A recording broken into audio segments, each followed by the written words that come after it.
my head. Build. To what was the phrase you said about building and showing and but I was like, it's bad. I can't do it. Building in public is a very strong thing, especially for industries like yours, especially for industries like James. So building in public is something to really grasp. So I No. wanted to touch on something for both of you since you folks are here, right? It's called first principles theory, right? Now I'm not. Don't worry, I'm not gonna get all nerdy on y'all. I can if you let me, but ultimately, I'm showing you this if you wanted to Google it on your own separately, and especially because this is part two for social media. I'm glad and more than happy to do another one later on when it comes to actually like operations, sales, the whole nine, right? But on this one, we're going to talk about social media because this is something that you can start now. I know that you folks are dealing with a lot of just everything, right?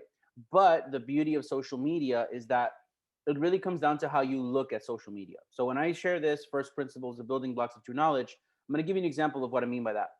So Elon Musk was looking at rockets. You all know Elon Musk already. He wants to get to Mars. He's like $65 million is what it costs to buy a rocket. He could probably go to investors and pick up that money. Elon Musk does something different. He applies the first principles theory. He ends up finding out that what the components cost to put together this rocket is really about 2% of that.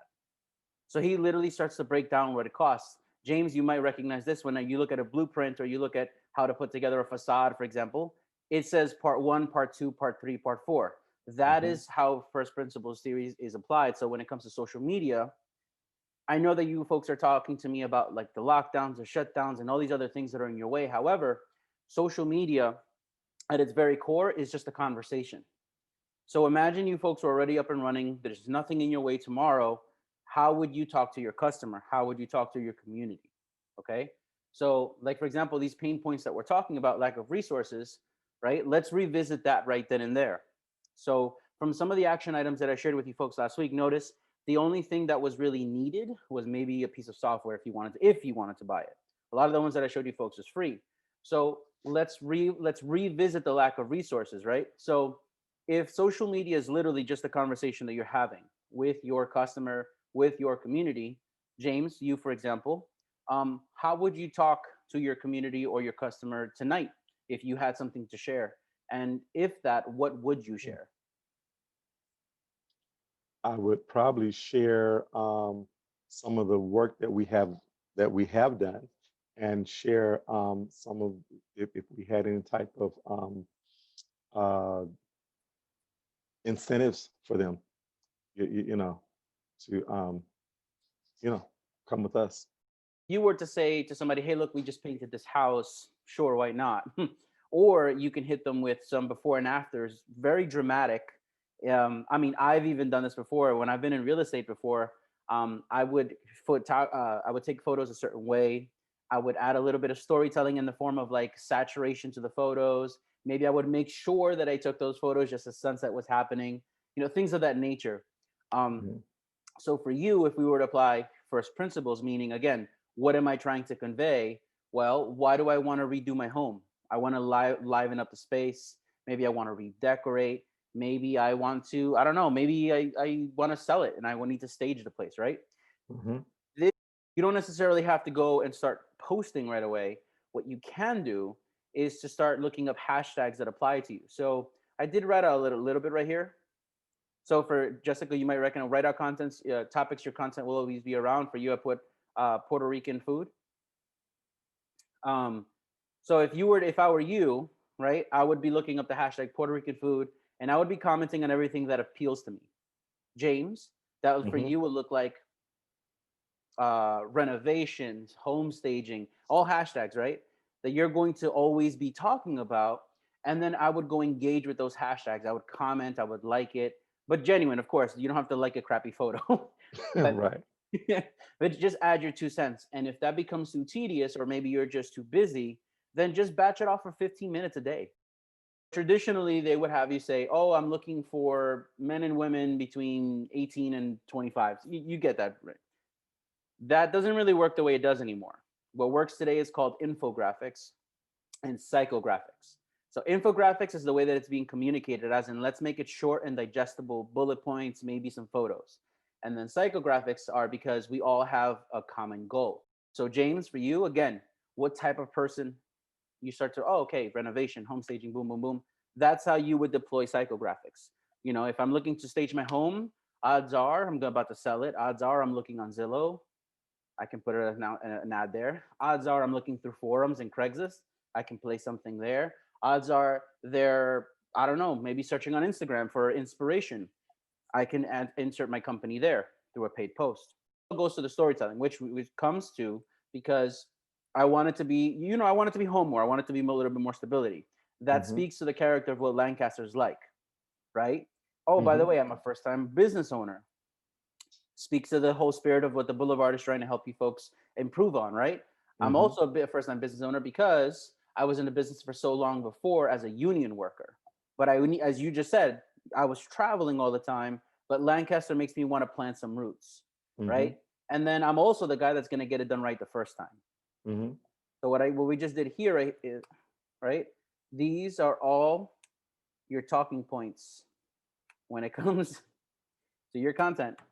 It's like by the time I finally get something going, I'm just like, I'm not even thinking about the social media. I'm just like, oh, you showed up. Yeah, let's get this done. You know what I mean? I want you to be honest with yourself. If you don't actually treat social media like what it is, it'll be like cooking with a no menu. That was deep. What I'm trying to say is that social media is like, think about it. If we're cool and I don't hear from you until you actually need something, am I really going to text you back? That's good. No, it's going to say keep red. It coming. Keep it coming. Keep hitting me. So this is the biggest thing with social media. Like, for example, great example, Bobby, right? As you know, she's running the show right now for marketing for the Boulevard. And the other day she was going to do something with gift cards that was meant to support local businesses. She could have gone the normal route of just putting up a flyer and saying, hey guys, come get them.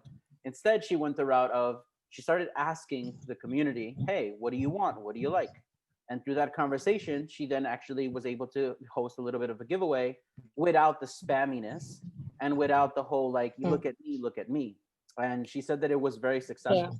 It was, I actually did follow the post, and I love the engagement because she didn't just put it up there, but she was responding to the comments. And so I did see that, and kudos to you, Bobby.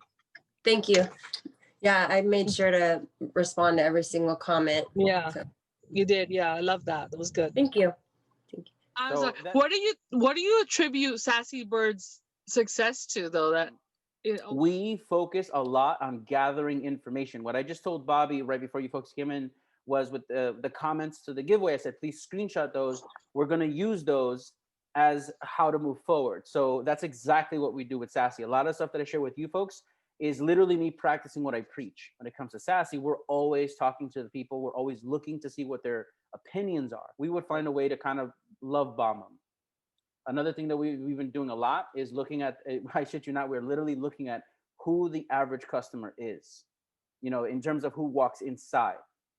We also look at what the average order size is. So for example, not too long ago, we saw that dinner is the most popular time for orders, and those orders tend to be multiple meals at once. What that tells us is it's a group of people, maybe it's a family, maybe it's a couple, right? We dug a little deeper and then we found out, holy shit, we have a big gamer following, like a big gamer following. Wow. 2 giveaways with a PS5 and another one with an Xbox.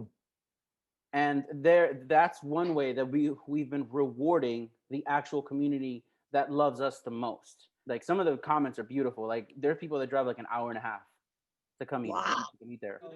I don't normally do this because I like to be hands off, but I'm gonna go and try this with you. So if I were your head of growth, if I were in your shoes, what I would be doing for the next 2.5 weeks, I would take that half, which is like 3 days, and I would start engaging right away. I would then start filming these lives on Instagram. I would also start sharing them on my WhatsApp channel, where I'm letting people know, like, oh my God, I made a change to this recipe. I discovered this recipe, or whatever the case. And then what I would start doing is I would start letting people know with a call to action. The first X that follow this, the first X that sign up for my email are going to be invited for a free meal at my soft opening. So if you're opening in 2.5 weeks, I would have a soft opening first. And what I'm doing is I'm letting them know, I'm Okay. rewarding them for taking that action of support and letting them know they're going to get a free meal, a free plate, whatever you think fiscally is going to be responsible. Obviously, you're not going to give them a whole Okay. 5-course meal, but maybe an appetizer, maybe a small plate with like top, Yeah. And then from there, I invite them over because I rewarded those people.